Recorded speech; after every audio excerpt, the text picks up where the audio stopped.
Hát szép jó reggelt kívánok mindenkinek, elindult a warm-up természetesen, ismételten hangmérnök nélkül, szerkesztők és mindenkinek, ezt már így megszokhattuk, vágó sincsen természetesen. Hát ez ilyen elő szokott fordulni időnként. Na, hát a mai műsorban természetesen lehet telefonálni, telefonszámunkat is kitesszük a képernyőre, azt mondja, hogy sima telefonszám fent, sima telefonszám plusz SMS fent. Így van. Lehet nekünk telefonálni, 438 538 0, ez a telefonszámunk, az SMS számunk pedig 0620 348 33 33. Várjuk a telefonokat.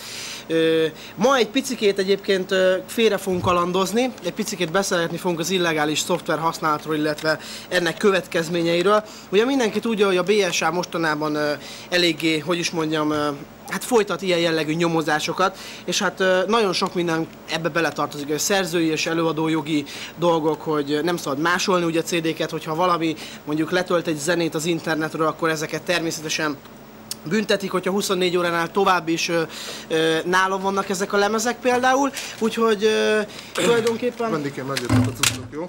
Ez a Rainbow 83, Titanic 28, amit kértél, ezen valami zene van, az MP3-ak itt vannak az összes. Igen, ez a Matrix, vagy mi a picsának a 28. változata, jó? Már én mennyivel jövök? Hát, adja egy rongyot, jó, gyorsan, jó? Na, nem láttuk egymást, szevasztok! Oké.